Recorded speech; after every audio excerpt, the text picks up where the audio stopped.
Desde que o mundo é mundo, ele vive em guerra. O ser humano mal tinha conseguido se organizar em grupos e já estava tretando para conseguir dominar o outro grupo. Evidências mostram que há mais de 10 mil anos atrás, dois clãs pré-históricos se enfrentaram na região do Quênia por alimentos. E isso faz a gente pensar que talvez esse negócio de guerrear seja uma característica do ser humano mesmo, porque até hoje a gente continua fazendo isso. E é isso que você vai ver hoje no Nerd Show.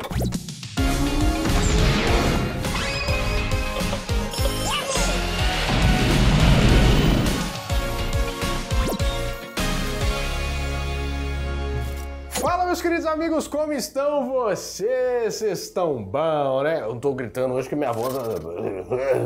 Mas não é Covid não, tá, gente? Testado, bonitinho, é só uma gripona mesmo que eu sou alergiquinho. Lá na pré-história, o pessoal deve ter usado uns pedação de pau e tudo mais. Na antiguidade, já tinham lanças e os escudos. Depois, na Idade Média, surgiram as catapultas e os primeiros canhões. Mas como que essas guerras evoluíram de 1900 pra cá? É isso que você vai ver hoje no Nerd Show, então vambora!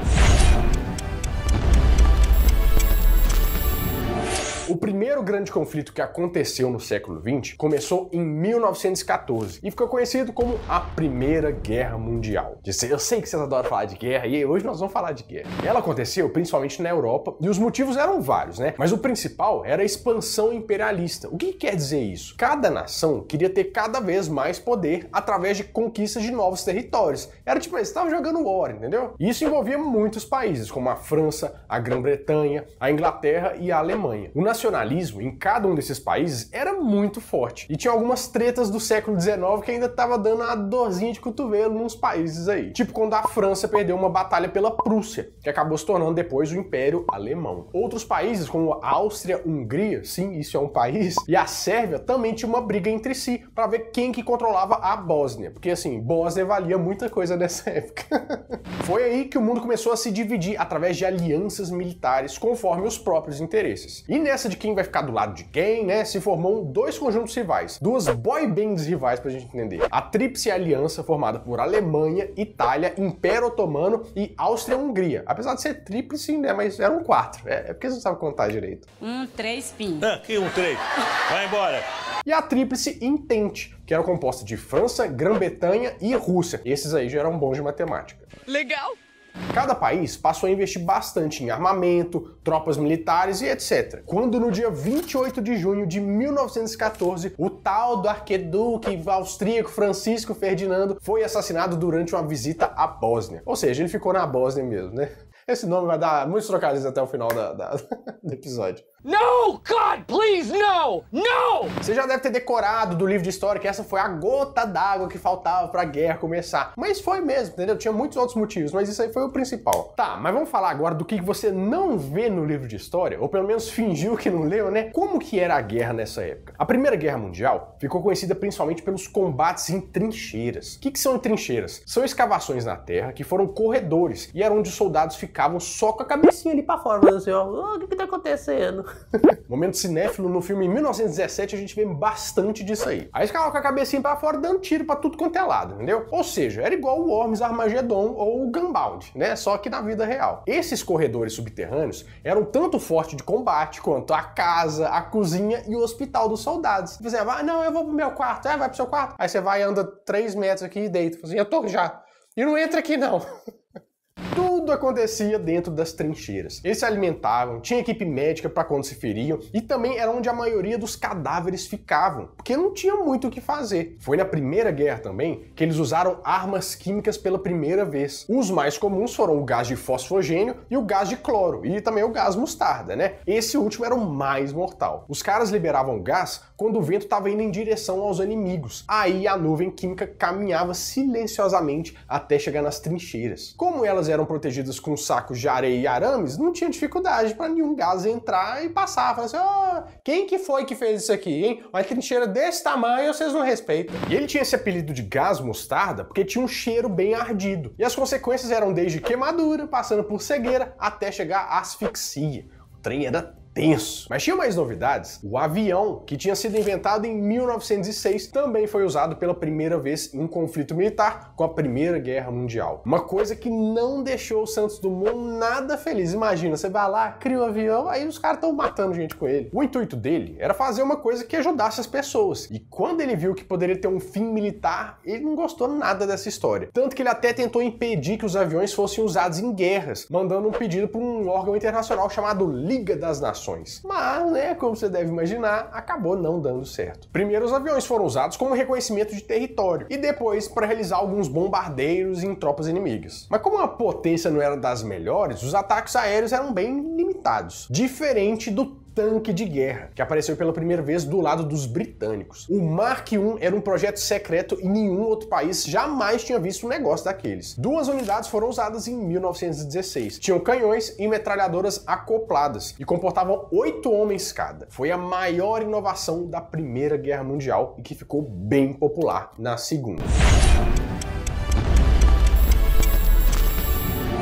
E falando em Segunda Guerra Mundial, esse talvez seja o conflito mais famoso da história da humanidade até hoje. Por isso que tem tanto filme, né? Ela envolveu vários países e ficou conhecida principalmente pelo nazismo alemão de Hitler e o fascismo italiano de Mussolini, que fizeram uma aliancinha ali com o Japão, que ficou conhecida como o Eixo. Bom, mas eles fizeram essa aliança para enfrentar o restante do mundo num plano muito louco de expansão que envolvia, assim, entre outras coisas, né, o extermínio dos povos e das raças. Olha só que coisa boa. Que nojo. Tendo como principais rivais os aliados, né, formados pela França, Reino Unido, União Soviética e mais pra frente até os Estados Unidos. A tecnologia da aviação já estava bem mais avançada e todas as nações usavam aviões de guerra, do mesmo jeito que praticamente todas já tinham desenvolvido seus próprios tanques de guerra, que tinham sido novidades ali na Primeira Guerra, que nem eu acabei de falar. Os planos, as estratégias e a formação de uma inteligência também foi bem presente nisso aí. Se antes as tropas cavavam buracos e se o inimigo chegasse era bala neles, agora tinha todo um esquema de tropa, né? Que tropa que vai pra cada lugar e não sei o que. Tinha aquelas mesas assim que põe os bonequinhos e você fica assim, ah, então você vai pra cá, sim, aí essa tropa vai pra lá, assim, meu sonho é fazer isso. A União Soviética, por exemplo, usou uma tática conhecida como terra arrasada. Você lembra disso dos livros? Pois é, deixa eu te explicar o que é. Isso quando eles foram invadidos pelos alemães. Funcionava assim, conforme os nazistas se aproximavam, eles davam meia volta e iam destruindo as estradas, as torres de comunicação e os povoados que passavam do seu próprio país. Tudo de uma forma bem organizada. Mas pra que eles fazem isso? Mas não é guerra, você já tá destruindo o negócio todo ali. Eles sabiam o que eles estavam fazendo, mas os alemães não sabiam que iriam entrar num país todo devastado. E eles não tinham como se comunicar, não tinham lugar para saquear e arranjar comida ou abrigo. Assim eles ficavam fracos e se tornavam um alvo bem fácil para os soviéticos e para o frio da União Soviética. Meu filho, você tá achando que São Paulo tá frio? Eu falei que os russos destruíram as torres de comunicação, né? Essa foi uma arma muito poderosa na Segunda Guerra Mundial, a comunicação. Decodificar ligações de inimigos ou enviar coordenadas falsas marcaram essa guerra aí. Até nuvens feitas de papel de alumínio picado, eles lançaram no ar para confundir os radares dos alemães. Um negócio bem sensacional. Outra coisa que envolve comunicação e foi amplamente usada foi a questão da propaganda. Isso virou uma arma na mão de quem sabia. Como que o Hitler garantiu que tanta gente ficasse do lado dele nessa loucura de holocausto, genocídio de quem não era ariano, né? Que era como ele se referia aos alemães puros, né? Os puros. Esse cara era doido, né? Foi através de uma propaganda fortíssima em cima da população dele. A mesma coisa aconteceu do lado da União Soviética. O marketing sobre a superioridade do regime socialista fazia com que as pessoas lutassem literalmente com as próprias vidas em prol de um bem maior, né? Proteger a União Soviética, os camaradas, o vodka e o não sei o que. Hey, Hydra.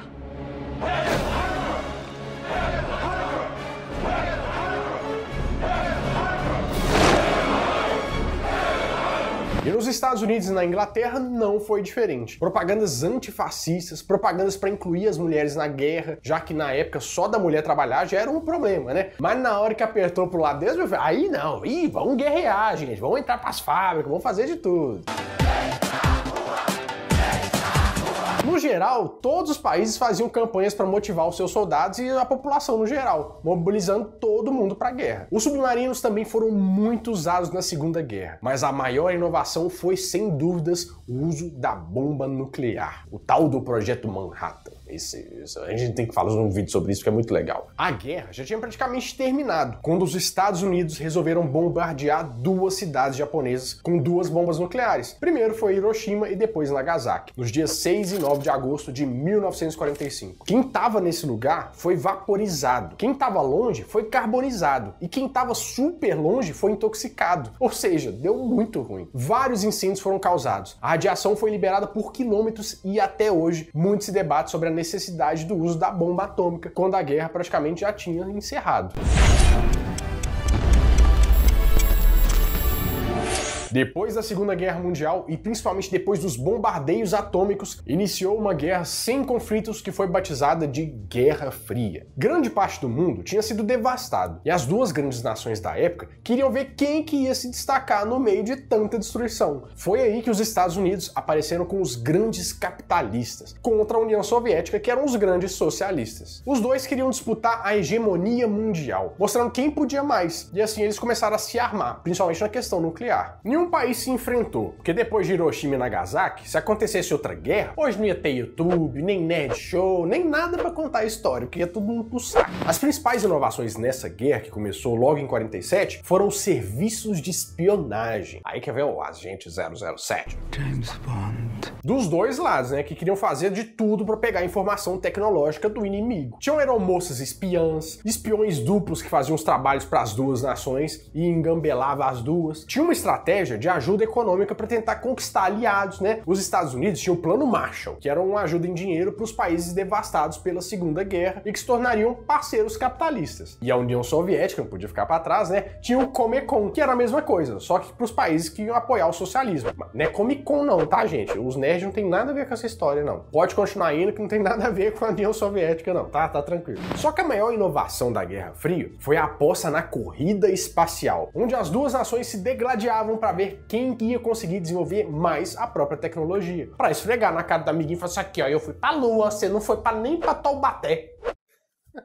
Assim, foi ruim, mas foi bom, né? Foi dessa treta que saiu o GPS, o micro-ondas, os satélites, o homem saindo da Terra, o homem pisando na Lua, o desenvolvimento dos desenhos digitais e 3D e mais uma porrada de coisa. Como ela durou muito tempo, muita coisa aconteceu. A Alemanha e a Coreia estavam divididas, metade capitalista e metade socialista. Cuba instaurou o regime socialista e era como um braço da União Soviética pertinho ali dos Estados Unidos, com mísseis apontados para elas, né? A gente já falou sobre a crise dos mísseis aqui, você deve lembrar. Em 1986, a usina de Chernobyl, que ficava na União Soviética, sofreu o famoso incidente. Os Estados Unidos e a União Soviética apoiaram países que tinham suas próprias tretas. Tudo isso, além da corrida espacial, foi gastando o dinheiro da União Soviética, que acabou se dissolvendo em 1991, dando fim à Guerra Fria de uma vez por todas. Se você é uma pessoa do bem que não quer guerra com ninguém, nem comigo, faz o seguinte, meu filho, você tá aqui assistindo o vídeo, inscreve no canal, a gente tem que dominar o mundo, chegar em 10 milhões de seguidores, mas para isso eu preciso da sua ajuda, você tem que apoiar o nosso trabalho aqui. Então faz o seguinte, ó,